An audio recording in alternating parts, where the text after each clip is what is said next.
ഞാൻ എല്ലാവരിലും ഈശോയെ കാണും. എന്നിട്ട് ഞാൻ അങ്ങനെ ഈശോനെ ശുശ്രൂഷിക്കുന്ന പോലെയാണ് ഞാൻ അവിടുത്തിരുന്ന് ഭക്ഷണം തീരണവരെ കാത്തിരിക്കണത്. അപ്പോൾ അവരെ പ്രാർത്ഥിച്ച് സ്നേഹത്തോടെ അവർ ചെയ്യണ കാരുണ്യ പ്രവൃത്തി ഒരു ഫങ്ഷനല്ല, ഒരു മിഷനാണ്. പറഞ്ഞ മനസ്സിലായില്ലേ? നമുക്ക് വേണമെങ്കിൽ ഇത് ഇപ്പോൾ ഇവിടെ കുറച്ച് നാളും മുമ്പ് ഇവിടെ ഒരു കാരുണ്യ പ്രവർത്തിക്കാരിറങ്ങിയായിരുന്നു ഇവിടെ. ഇവിടുത്തെ നമ്മുടെ ഇവൻ്റെ ആംബുലൻസിൻ്റെ ഡ്രൈവർ, അയാളും കുറേ ചേടത്തിമാരും കൂടി ഇവിടുന്ന് നിങ്ങൾ കൊണ്ടുവന്ന ഉടുപ്പെല്ലാം കൂടി തുമ്പോളിലെ ഓമനപ്പുഴ എവിടെയോ കൊണ്ടുപോയി കൊടുത്ത് ചുമ്മാ ഉടുപ്പ് കാണിച്ചതേ ഉള്ളൂ. ഇവരുടെ ഉടുപ്പ് വരെ ആൾക്കാർ പറിച്ചുകൊണ്ട് പോയി. എന്നിട്ട് ഞാൻ നോക്കിയപ്പോൾ പുള്ളിക്കാരൻ പ്ലാസ്റ്ററൊക്കെ ഇട്ട് വന്നിരിക്കുകയാണ് ആൾക്കാർ കൈകാര്യം ചെയ്തിട്ട്. ഇതാണ് അവസ്ഥ. ഇത് കാരുണ്യ പ്രവൃത്തിയാണ്? അല്ല. ഇപ്പം നമ്മൾ എന്താ ചെയ്തിരിക്കണമെന്ന് അറിയാമോ? നമ്മൾ അതിനൊരു ബിൽഡിങ് ചെയ്തിരിക്കുക ഇവിടെ. എന്നിട്ട് നിങ്ങൾ തന്നെ വന്നിട്ട് കർത്താവിനെ കണ്ടെത്തണം സമൂഹത്തിൽ നിന്ന്. എന്നിട്ട് നിങ്ങൾ ഇവിടുന്ന് നിങ്ങളുടെ ഉടമ്പടി പേപ്പറിൻ്റെ സ്റ്റാറ്റസ് കാണിച്ചിട്ട് നിങ്ങൾ കൊണ്ടുവന്ന ഉടുപ്പുകൾ നിങ്ങൾ തന്നെ, ഇപ്പോൾ കുറേ ആൾക്കാർ കുറേ ആയിരക്കണക്കിന് ഉടുപ്പ് ഇവിടെ ഇരിപ്പുണ്ട്. നിങ്ങൾ ആ സ്റ്റാറ്റസ് കാണിച്ച് ഉടമ്പടിയുടെ പ്രേക്ഷിത പ്രവർത്തനം അല്ല, വരെ വന്നവർക്ക് പൊട്ടൽ കൊടുക്കത്തില്ല. ഇത് പ്രേക്ഷിത പ്രവർത്തനമാണിത്. അപ്പോൾ പ്രേക്ഷിത ചൈതന്യമുള്ള ആൾക്കാർ വന്ന് പറയണം ഞങ്ങൾക്ക് നല്ല ഉടുപ്പ് തരണം. ഒരു 3-4 ഉടുപ്പ് തന്നാൽ ഞങ്ങളെ വേണ്ടി പ്രാർത്ഥിച്ച് കൊണ്ടുപോയി ആശുപത്രി കൊടുത്തോളാം. മനസ്സിലായില്ലേ? നിങ്ങളുടെ കൊടുക്കാൻ ഇല്ലയെന്നുണ്ടെങ്കിൽ ഇവിടെ ഉണ്ട്, വന്ന് വാങ്ങിച്ചുകൊണ്ട് പോയാൽ മതി. പക്ഷെ കൊടുക്കുമ്പോൾ ഒരു പ്രശ്നം എന്താ ഉള്ളത്? ഞാൻ നഗ്നനായിരുന്നു. മനസ്സിലായ? അതാണ് വിഷയം. ഞാൻ ജാൻസി ജോയി അങ്ങനെ ചെയ്യണത്. ഞാൻ ഈശോനെ കാണും. ഭക്ഷണം കൊടുക്കുമ്പോൾ തന്നെയും ആ വ്യക്തിയുടെ ആത്മാവിനെ കാണും, ശരീരത്തല്ല കാണുന്നത്. വിശന്ന വയറിനേക്കാൾ ഉപരി വിശന്ന ആത്മാവിനെ കണ്ടിട്ട് അവൾ ഉടമ്പടി തൈലം ഒഴിച്ചിട്ട് ഒരു കുരിശിടും. എന്നിട്ട് പ്രാർത്ഥിക്കും. വിശ്വാസപ്രമാണം ചൊല്ലി പ്രാർത്ഥിക്കും, കർത്താവേ ഈ ഭക്ഷണം കഴിക്കുന്ന ആൾ അങ്ങേ കണ്ടെത്തി ജീവിക്കാൻ ഇടയാക്കണമേ. കണ്ട പ്രേക്ഷിത പ്രവർത്തനം. ഇതാണ് ഉടമ്പടി പ്രേക്ഷിത പ്രവർത്തനം എന്ന് പറയണത്. അപ്പം ഇങ്ങനെ ചെയ്തു വന്നപ്പോൾ ഒരു ദിവസം അവർ ചെന്നപ്പോൾ ഒരു രോഗി ഇരിക്കണം. അയാൾക്കാണെങ്കിൽ ഈ അന്നനാളം മുതൽ വയറ് വരെ ഇങ്ങനെ വ്രണം വെച്ച് ഈച്ചയും പിടിച്ചിരിക്കുക. അന്നനാളം വരെ പ്രാകൃതമായ അവസ്ഥയിലിരിക്കുക വഴിവെക്കിൽ. ഇപ്പോൾ ഒക്കെ സങ്കടമായി. ഇപ്പോൾ ഇവർക്ക് തോന്നി തൽക്കാലം കുറച്ച് ഭക്ഷണം കൊടുത്തിട്ട് പോന്നിട്ട് പിറ്റേ ദിവസം അവർ വിചാരിച്ചത് എന്താണെന്നറിയാവോ? എന്താണ് വിചാരിച്ചത്? ഈ അന്നനാളം പോലെ കുറേ പഴക്കം ചെന്ന വ്രണമാണ്, മണമുണ്ട്, പുഴുക്കളുണ്ടെന്ന് തോന്നണേ, ഈച്ച പിടിച്ചിട്ടുണ്ട്. അപ്പോൾ അവർ പറഞ്ഞു കേൾക്കണത്, കർത്താവേ നാളെ ചെല്ലുമ്പോൾ ആ രോഗി അവിടെ ഉണ്ടാകണേ. എന്തിനാണ്? ഇവർ ബെറ്റാഡിനെടുത്ത് കുറച്ച് ഫസ്റ്റ് എയ്ഡൊക്കെ എടുത്തുകൊണ്ട് പോവുകയാണ്. അപ്പോൾ ബെറ്റാഡിനെടുത്ത് കഴിഞ്ഞപ്പോൾ അവർ ഡേറ്റ് നോക്കിയപ്പോൾ ബെറ്റാഡിൻ്റെ ഡേറ്റ് കഴിഞ്ഞു പോയി. അപ്പം അത് ഉപയോഗിക്കാൻ പറ്റുകയില്ല. അപ്പോൾ അവർ പറയണതേ ഈശോയ്ക്ക് ഉപയോഗിക്കണമല്ലേ, അപ്പം അത് ഡേറ്റ് കഴിഞ്ഞത് ഉപയോഗിക്കുന്നത് കള്ളത്തരമല്ലേ. അപ്പം ഞാൻ അവിടെ വെച്ചിട്ട് എനിക്ക് സങ്കടത്തോടെ ഞാൻ ചെന്ന് മറ്റു മരുന്നെടുത്തുകൊണ്ട് അപ്പം ഞാൻ ചെന്ന് അങ്ങേരെ കണ്ടപ്പോഴേ അങ്ങേരുടെ ആ കഴുത്തുമോൽ ഇവിടം വരെ സാധാരണ ശരീരം പോലെ പുറത്തിരിക്കണമെന്ന്. Hallelujah, hallelujah. അതാണ് സംഭവം. ഈശോ അവരുടെ മനസ്സാക്ഷി കണ്ട് കർത്താവ് അവരെ ആ മനുഷ്യനെ സുഖപ്പെടുത്തി. അയാൾ ഓടി വന്നിട്ടും പറഞ്ഞ് എനിക്ക് 2 പൊതി തരണം, ഒരാൾക്ക് കൂടി കൊടുക്കാനുണ്ടെന്ന്. മക്കളെ, ഇതാണ് ഉടമ്പടിയുടെ പ്രേക്ഷിത പ്രവർത്തനം എന്ന് പറയണത്. നിങ്ങൾ ഈശോനെ കാണണം അതിൻ്റെ അകത്ത്. അല്ലാതെ ഇതൊരു ഫങ്ഷൻ പോലെ കണ്ടാൽ ഇത് വർക്കൗട്ട് ചെയ്യത്തില്ല. കാര്യം ഇതിൻ്റെ ഞാനൊരു കാര്യം നിങ്ങൾ പറയട്ടെ. ഇപ്പോൾ ഈ കാനങ്കാരി അവസാനം എങ്ങനെ അവസാനം, യുവർ ഫെയ്ത്ത് ഈസ് ഗ്രേറ്റ്, നിൻ്റെ വലിയ വിശ്വാസമാണെന്ന് പറഞ്ഞ് കർത്താവ് അവളുടെ വിശ്വാസത്തെ അംഗീകരിച്ച് പറഞ്ഞ് അവൾ അനുഗ്രഹിക്കുകയും ചെയ്ത്. അപ്പോൾ നമുക്ക് ആസ്തിയായി. പക്ഷേ ഇതിന് വേറെ ഇതുപോലെ തന്നെ യഹൂദനല്ലാത്ത ഒരാളെ കാണുന്നുണ്ട് കർത്താവ്. അതൊരു യഹൂദ പ്രമാണി വന്നിട്ട് ശതാധിപനോട് പറയും, ശതാധിപനെക്കുറിച്ച് പറയും, ഈ ശതാധിപൻ എന്ന് പറയുന്ന ആളിൻ്റെ ഭൃത്യൻ രോഗബാധിതനായി വീട്ടിൽ കിടക്കുകയാണ്. എന്നിട്ട് 2 കാര്യം പറയും. എന്താ പറയണത് ശതാധിപനെക്കുറിച്ച്? ഒന്ന് വായിച്ചോളൂ. 5:7-5 യൂക്കാൻ്റെ സുവിശേഷം. സ്തുതിക്കട്ടെ. ഹല്ലേലൂയ, ഹല്ലേലൂയ, ഹല്ലേലൂയ, ഹല്ലേലൂയ, ഹല്ലേലൂയ. യേശുവേ നന്ദി. ഹല്ലേലൂയ, ഹല്ലേലൂയ, ഹല്ലേലൂയ, ഹല്ലേലൂയ, ഹല്ലേലൂയ. ലൂക്ക 7:5. എന്തെന്നാൽ അവൻ നമ്മുടെ ജനത്തെ സ്നേഹിക്കുന്നു. അതാ സംഭവം. ആ ശതാധിപനെ കുറിച്ച് റിപ്പോർട്ട് കൊടുക്കണത് ഇങ്ങനെയാണ്. എന്തെന്താണ് ഈ യഹൂദ പ്രമാണി വന്ന് ഈശോയൊക്കെ പറയുന്ന രണ്ട് കാര്യങ്ങളാണ്. എന്താണ്? ലൂക്ക 7:5 എന്താ പറയണത്? ഒന്ന്, അവൻ നമ്മുടെ ജനത്തെ സ്നേഹിക്കുന്നു, മനുഷ്യപ്പറ്റുള്ള ആളാണെന്ന്. രണ്ടാമത്തെ എന്താ? നമുക്ക് ഒരു സിനഗോഗ് പണിയിച്ചു തരികയും നമുക്കൊരു പ്രാർത്ഥനാലയം പണിയിച്ചു തരികയും ചെയ്തിട്ടുണ്ട്. കണ്ട, അയാൾക്ക് ആസ്തിയുണ്ട്. അയാൾ സീറോ ബാലൻസിലുള്ള ആളല്ല. നമുക്ക് ആസ്തി ഉണ്ടെങ്കിൽ, ഇപ്പോൾ ഈ പറഞ്ഞ ജാൻസി ജോണിക്ക് ആസ്തിയുണ്ട്. കർത്താവിന് വേണ്ടി ജോലി ചെയ്ത് വരുമ്പോൾ നല്ല ആസ്തി ഉണ്ടാവും. അതുകൊണ്ടാണ് ആ ആസ്തി കൊണ്ടത്. ഇപ്പം നിങ്ങളെ റെക്കമെൻഡ് ചെയ്യണമെങ്കിലേ, ഇപ്പം മാതാവിൻ്റെ മധ്യസ്ഥത്തിലല്ലേ നിങ്ങൾ ഇത് ഉടമ്പടി എടുത്തിരിക്കണത്. അപ്പം നിങ്ങളെ കാണുമ്പോൾ മാതാവിനെ റെക്കമെൻഡ് ചെയ്യണം.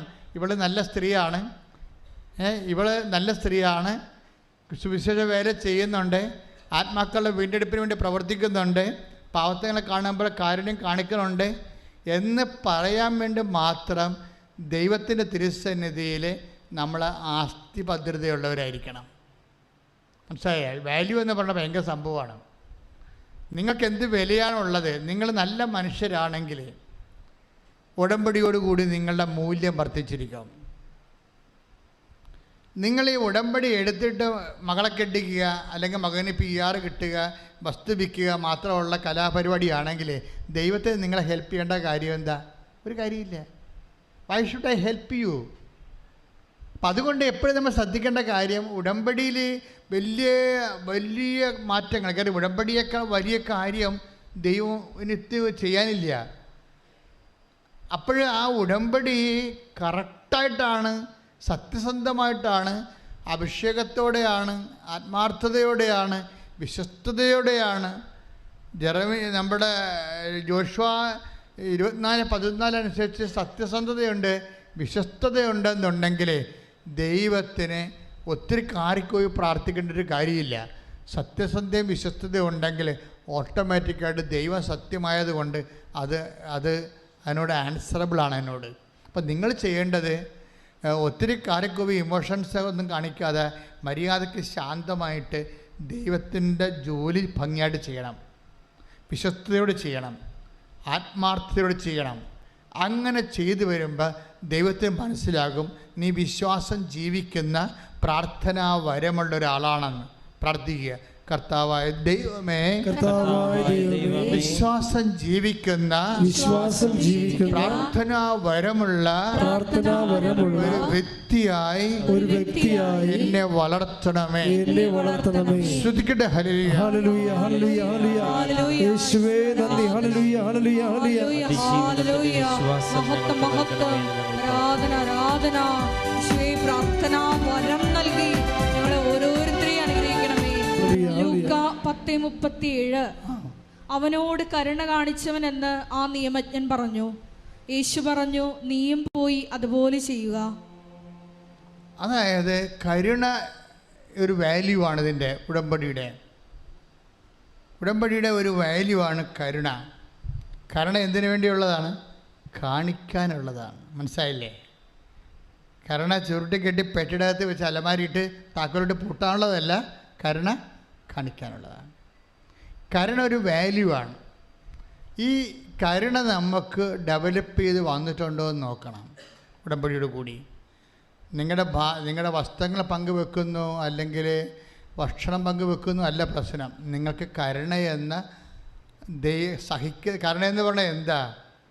മാർപ്പാപ്പ ഉൾപ്പെടെയുള്ള സഭയുടെ എല്ലാ ആൾക്കാരും കരുണയെക്കുറിച്ച് പറയും.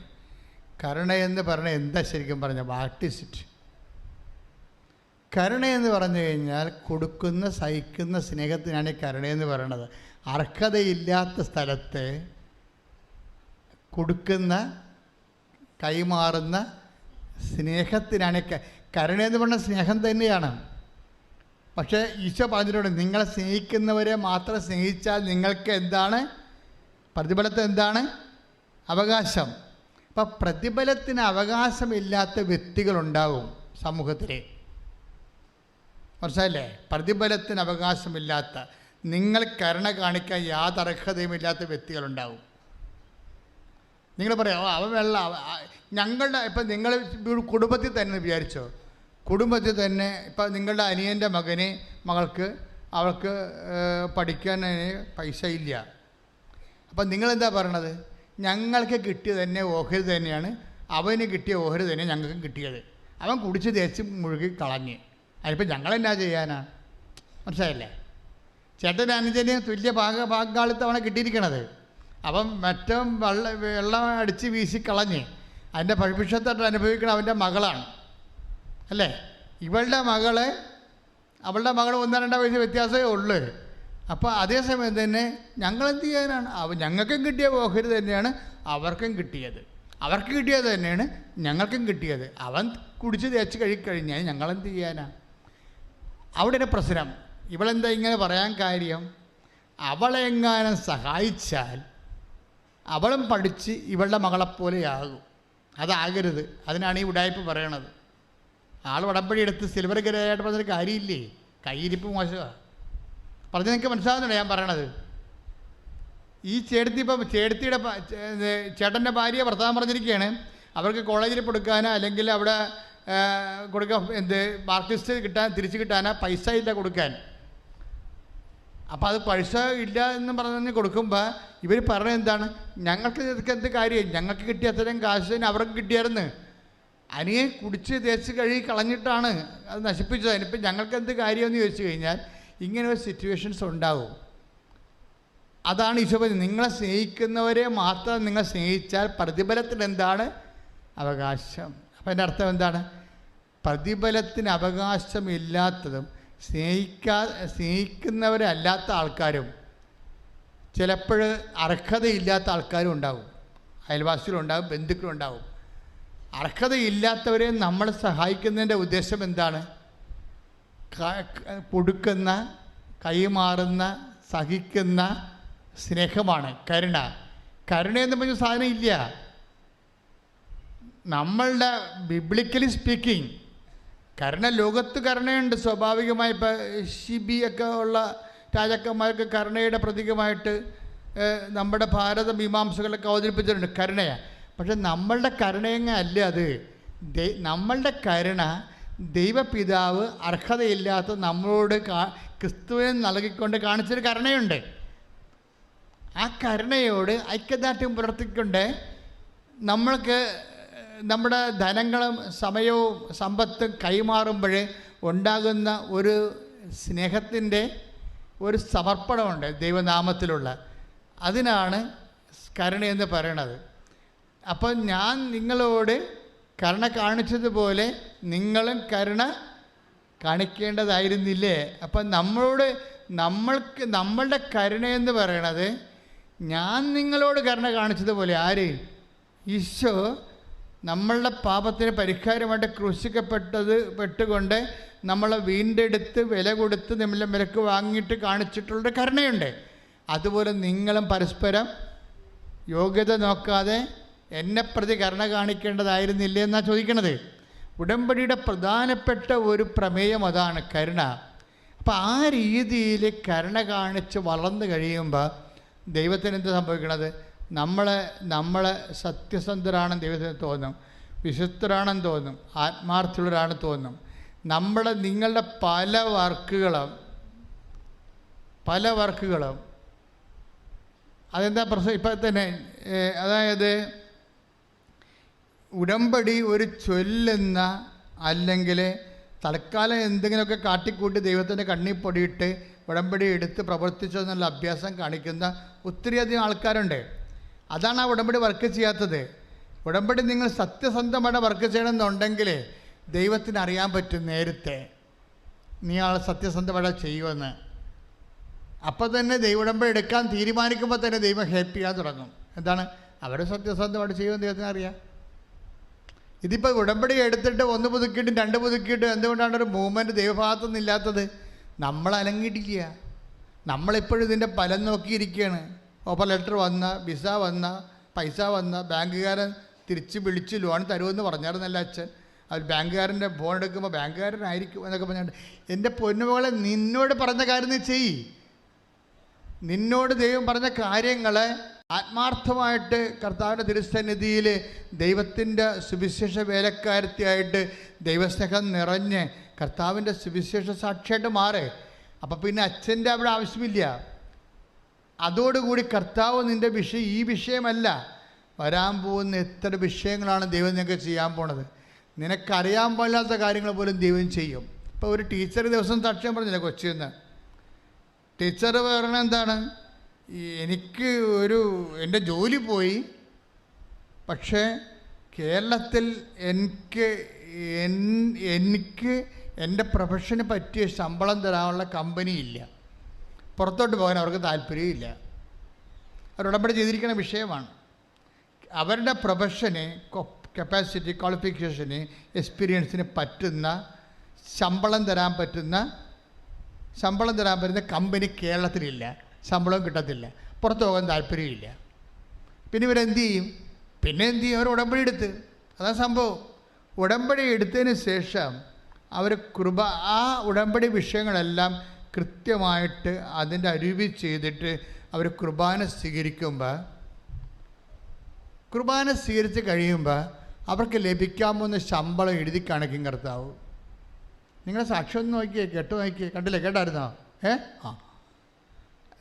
അപ്പം നമ്മൾ ഞെട്ടിപ്പോകും ശരിക്കും പറഞ്ഞാൽ. അതായത് അവർക്ക് കേരളത്തിൽ അവർക്ക് ശമ്പളം കിട്ടത്തില്ലെന്നാണ് അവരിപ്പോൾ ധരിച്ചിരിക്കുന്നത്. അത്രയും പ്രൊഫഷന് പറ്റുന്നൊരു ശമ്പളം തരുന്ന കമ്പനി കേരളത്തിലില്ല, അവർക്ക് പുറത്തു പോകാൻ താല്പര്യമില്ല. പക്ഷേ അവർ ഉടമ്പെടുത്ത് കഴിയുമ്പോൾ കുർബാന ചെയ്യുന്ന സമയത്ത് കർത്താവ് അന്തരീക്ഷത്തിൽ എഴുതി കാണിക്കും, ഈ ശമ്പളം നിനക്ക് കിട്ടുമെന്ന് പറയും. പിന്നെ എന്താ സംഭവിക്കുന്നത്? പെട്ടെന്ന് കമ്പനി കണ്ടുപിടിച്ച് ഇൻ്റർവ്യൂവിൽ അതിനുശേഷം അവരുടെ HR വിളിച്ച് കഴിയുമ്പോൾ ശമ്പളം പറയുമ്പോഴാണ് ഇവർ കണ്ണ് നിറഞ്ഞു പോണത്. കർത്താവ് കുർബാനയുടെ സമയത്ത് പറഞ്ഞ ശമ്പളമാണ് തരണത്. Praise the Lord. ഹല്ലേലൂയ. ഇത്രയും ഇടിവെട്ടായിട്ടുള്ള ഷാർപ്പ് ഷൂട്ടായിട്ടുള്ള ഒരു പ്രാർത്ഥനാ രൂപം നമ്മുടെ ലോകത്തിലുണ്ടാകത്തില്ല. ഞാനിപ്പോൾ നിങ്ങളെ ശാസിക്കുന്നത് മറ്റേ കാനംകാരി ചേർത്തിയെ പോലെ കരയാൻ മാത്രം അറിഞ്ഞിട്ട് അഭ്യാസം കാണിച്ചിട്ട് കണ്ണീര് കൊണ്ട് കർത്താവിനെ പറ്റിക്കാതെ നടക്കത്തില്ല എന്നായി പറയണത്. മര്യാദക്ക് അതിൻ്റെ അരൂപി മനസ്സിലാക്കിയിട്ട് കരുണയും സ്നേഹവും കൊണ്ട് ആത്മാർത്ഥവും സത്യസന്ധവുമായിട്ട് ദൈവത്തെ ആരാധിക്കുന്നൊരു സമൂഹത്തിൻ്റെ ഭാഗമായി ഉടമ്പടി നിങ്ങളെ മാറ്റട്ടെ എന്ന് പ്രാർത്ഥിച്ചുകൊണ്ട് ശ്രുതിക്കട്ടെ. ഹല്ലേലൂയ. ഹല്ലേലൂയ.